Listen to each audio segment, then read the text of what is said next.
Bismillahirrahmanirrahim. Assalamualaikum warahmatullahi wabarakatuh. Innal hamdalillah nahmaduhu wa nasta'inuhu wa nastaghfiruh wa na'udzu billahi min syururi anfusina min sayyiati a'malina. May yahdihillahu fala mudilla lahu wa may yudlil fala hadiya lahu. Asyhadu an la ilaha illallah wahdahu la syarika lahu wa asyhadu anna Muhammadan 'abduhu wa rasuluh la nabiyya wa la rasula ba'dahu. Amma ba'du. Puji syukur atas kehadirat Allah Subhanahu wa Ta'ala yang telah memberikan nikmat iman Islam, sehingga kita dapat bertemu dan berkumpul kembali dan bertemu dengan bulan Ramadan yang penuh berkah ini. Atas segala karunia-Nya hendaknya kita nyatakan dengan bersyukur dengan sangat sungguh-sungguh melalui perilaku, hati, lisan, dan perbuatan kita. Salawat serta salam semoga selalu tercurah terhadap hadirat Nabi Muhammad SAW, karena dengan perjuangan pengorbanan beliau kita dapat merasakan dinul Islam. Jamaah rahimakumullah, pada bulan Ramadan hari ini hendaknya kita mengevaluasi diri kita, kita mengintrospeksi diri kita. Apakah pada Ramadan kali ini kita sudah lebih baik daripada Ramadan tahun sebelumnya? Apakah pada Ramadan kali ini kita sudah lebih banyak mengamalkan amal-amal soleh daripada berbuat hal-hal yang sia-sia? Karena jika kita lebih buruk pada Ramadan kali ini dibanding Ramadan yang tahun sebelumnya, maka kita termasuk orang-orang yang merugi.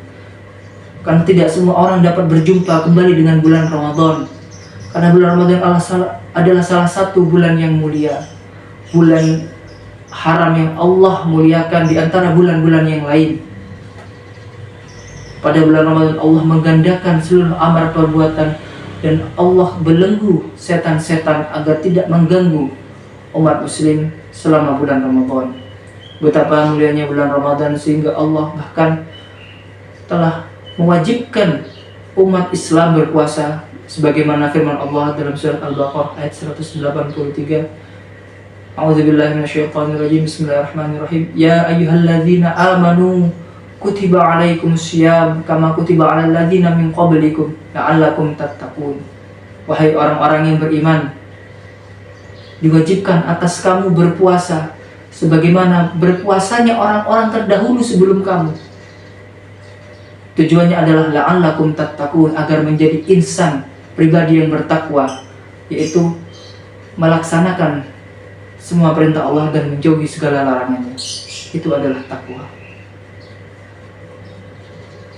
Oleh karena itu, hendaklah kita melihat kepada diri kita terlebih dahulu. Apakah diri kita sudah menjadi lebih baik daripada Ramadan sebelumnya, atau mungkin diri kita masih kurang banyak, kita masih banyak melakukan hal-hal yang sia-sia. Hendaknya kita banyak melakukan hal-hal yang positif, hal-hal yang dapat meningkatkan kualitas keimanan kita. Jemaah rahimakumullah, pada kesempatan kali ini izinkan saya menyampaikan sedikit tentang zakat. Bagaimana cara kita menumbuhkan kesadaran kita untuk berzakat. Allah berfirman dalam surat Al-Baqarah ayat 43, wa aqimus shalah wa atuz zakah warka'u ma'ar raki'in. Dirikanlah salat dan tunaikanlah zakat dan rukulah bersama orang-orang yang ruku. Allah juga berfirman dalam surat At-Taubah ayat 103, khudz bin amwalihim shadaqatan tutahhiruhum wa tuzakkihim biha. Ambillah dari mereka harta-hartanya guna untuk mensucikan diri mereka dan membersihkan diri mereka. Salah satu fungsi daripada berzakat adalah untuk membersihkan diri kita, untuk mensucikan diri kita sebelum kita kembali ke fitri, kembali kepada hari raya Idul Fitri yang sering kita kenal. Dalam hal ini, zakat dibagi menjadi dua. Yang pertama adalah zakat fitri dan juga zakat mal. Zakat fitri atau yang lebih kita kenal dengan zakat jiwa atau zakat fitrah adalah zakat yang wajib ditunaikan bagi setiap muslim yang berakal, muslim dan mukmin yang beragama Islam. Maka dia wajib mengeluarkan zakatnya setiap Bani Adam yang masih beragama Muslim dan beriman, maka wajib baginya untuk mengeluarkan zakatnya. Boleh diwakilkan oleh walinya atau oleh orang yang memang mengurus harta-hartanya. Zakat fitrah adalah salah satu cara agar kita dapat berbagi kebahagiaan dengan orang-orang di sekitar kita yang masih kurang mampu, orang-orang di sekitar kita yang perekonomiannya masih belum stabil, mereka yang masih belum bisa memenuhi kebutuhan pokok mereka, mereka yang masih belum mempunyai cukup harta sehingga untuk makan sehari-hari saja mereka masih tidak mampu. Zakat fitrah umumnya dikeluarkan ketika hari terakhir bulan Ramadan atau pada malam takbir, atau mungkin lebih kita kenal dengan malam takbiran. Sesungguhnya zakat fitrah ini bertujuan untuk mensucikan dan membersihkan diri kita. Ada dua orang yang berhak menerima zakat fitrah. Yang pertama, fakir dan miskin. Fakir adalah orang-orang yang benar-benar tidak memiliki harta.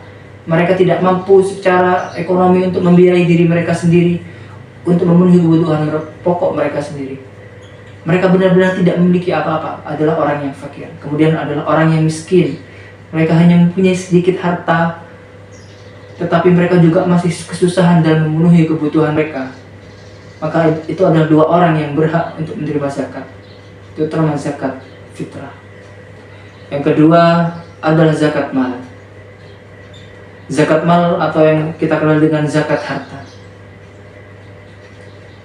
Dalam hal ini, sebagian orang menganggap bahwasannya kita tidak perlu mengeluarkan zakat mal karena tidak wajib. Padahal zakat adalah salah satu rukun Islam.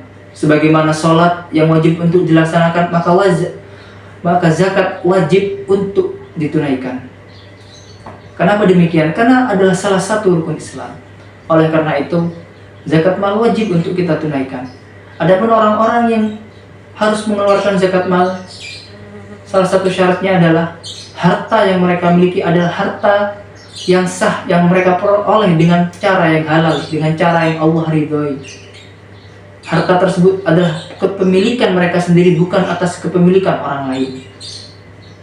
Kemudian harta yang sudah mencapai nisabnya, mencapai hitungannya, maka harta tersebut wajib untuk dikeluarkan, wajib untuk kita berikan kepada orang lain. Karena harta yang Allah titipkan, semua yang kita titip, semua yang Allah titipkan pada diri kita, sesungguhnya ada hak-hak orang lain, ada hak orang lain yang harus kita tunaikan. Kemudian jika harta itu telah mencapai 1 tahun atau al-haul, maka zakat tersebut wajib untuk kita keluarkan. Seperti halnya kendaraan kita, mobil, kemudian perhiasan kita, emas, perdagangan, ternak kita, pertanian, maka semua itu memiliki zakatnya masing-masing. Dan juga apabila kita memiliki usaha yang kemungkinan besar akan menjadi lebih berkembang apabila kita mengelolanya dengan baik, maka peluang usaha tersebut bisa menjadikan harta kita lebih banyak. Maka hal tersebut juga wajib untuk dikeluarkan zakatnya. Berbeda halnya dengan zakat fitri yang hanya memiliki 2 kriteria penerima, maka dalam zakat mal ada 8 mustahik atau orang-orang yang berhak menerima. Dalam surat At-Taubah ayat 60 disebutkan ada 8 orang. Yang pertama adalah fakir, orang-orang yang benar-benar tidak mampu secara finansial dalam memenuhi kebutuhan mereka sendiri, maka mereka berhak menerima zakat mal. Kemudian miskin, orang yang masih kesusahan dalam memenuhi kebutuhan mereka, mereka memiliki sedikit harta tetapi masih kekurangan dalam memenuhi kebutuhan sehari-hari mereka. Dan yang ketiga adalah amil zakat, orang-orang yang mengumpulkan harta, orang-orang yang membagikan, mendistribusikan zakat kepada orang-orang yang tidak mampu, maka dia berhak untuk menerima zakatnya. Kemudian adalah mu'alaf atau orang-orang yang baru masuk Islam. Orang yang baru masuk Islam, mereka masih meraba-raba bagaimana Islam ini, bagaimana sesungguhnya Islam berjalan, bagaimana sesungguhnya orang-orang di sekitarnya yang sudah lebih dulu mengenal Islam, maka seorang mu'allaf wajib untuk diberikan zakat. Karena mereka masih baru mengenal Islam, sehingga dengan mengeluarkan zakat untuk seorang mu'allaf, maka akan menjadi pahala tersendiri bagi orang-orang yang berzakat. Kemudian ada gharim atau orang-orang yang berhutang. Orang-orang yang berhutang memiliki banyak hutang. Mereka tentu kesusahan untuk membayar hutang mereka. Hendaklah mereka diberi zakat, karena mereka sendiri juga terkendala secara ekonomi. Kemudian ar-riqab atau hamba sahaya atau budak. Mungkin saat ini kita tidak lagi mengenal istilah budak, tetapi pada zaman dahulu seorang budak wajib untuk diberi zakat. Karena hal tersebut maka telah ditetapkan oleh Allah dalam nas Al-Quran. Maka seorang budak hamba sahaya wajib untuk diberikan zakatnya. Kemudian fi sabilillah, orang-orang yang berjuang di jalan Allah, menegakkan kalimat Allah, li'i'la'i kalimatillah.